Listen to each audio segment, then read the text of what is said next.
So we are going to talk about the pulse code modulation or PCM. Modulation is the process by which uh, one or more parameters of carrier signal in accordance with the instantaneous values of message signal. The message signal is the signal which is being transmitted for communication, and the carrier signal is a high frequency signal which has no data but used for a long distance transmission. There are many modulation techniques which are classified according to types of modulation employed. Of them all, the digital modulation technique used is pulse code modulation or PCM. A signal is pulse code modulated to convert its analog information into a binary sequence, i.e. 1s 0s. The output of a PCM will resembles a binary sequence. The following basic block diagram of PCM. Here, the transmitter section of a pulse code modulation circuit consists of sampling, quantizing, and encoding, which are performed in the analog to digital converter section. The low pass filter prior to sampling prevents analyzing of the message signal. The basic of operations in the receiver section are regeneration of impaired signals, decoding and reconstruction of quantized pulse trend.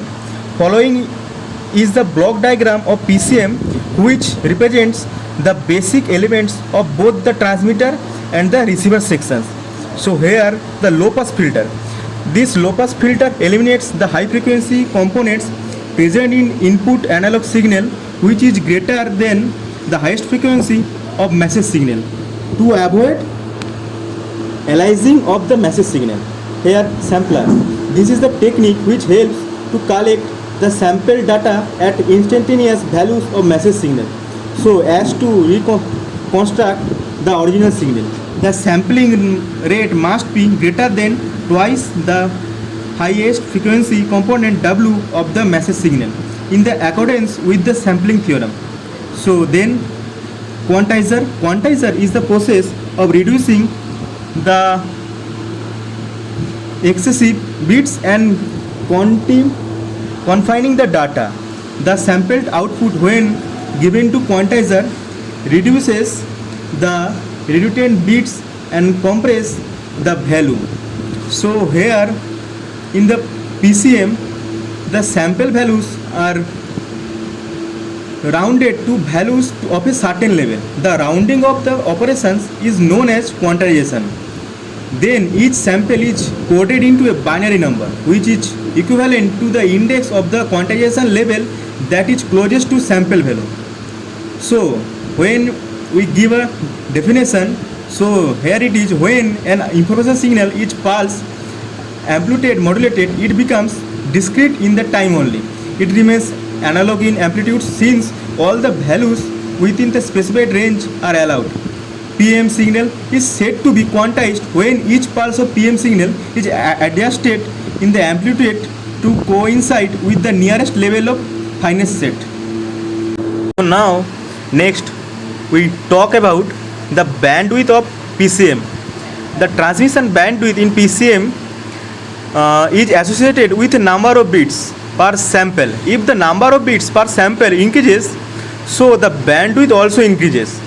In order to have a good approximation, a large number of labels must be used, but that will lead to larger bandwidth requirement. So let us consider each quantizer label is represented by n binary digit. Then the label represented by the n binary digit is given as q is equal to 2 to the power n. Q here the digital level of quantization. Every sample is changed into a n bits. Thus a number of bit per sample is n. As we have already discussed, the number of samples per second is fs. So hence the number of bits per second, which is also termed as signaling rate, is given as per r is equal to nfs. As transmission bandwidth is half the signaling rate, hence therefore bandwidth greater than equal to half r. As we have already discussed, R is equal to NFS, so bandwidth greater than equal to half NFS. So next we talk about SQNR of PCM, or the signal to quantization noise ratio. It is widely used quality measure of analyzing the digitizing schemes such as pulse code modulation. The SQNR reflects the relationship between maximum nominal signal strength and the quantization error, also known as quantization noise, introduced in the analog to digital conversion. As SQNR, like SNR, signal noise ratio, is a ratio of signal power to the sum noise power. It can be calculated as SQNR P. So signal to quantization noise ratio is power of signal by power of noise. So it can be giving as 3 into 4 to the power v and x mean square by x square max. When the SQNR is desired in terms of decibel, a useful approximation to SQNR is 6 decibel approximately. Thank you everyone.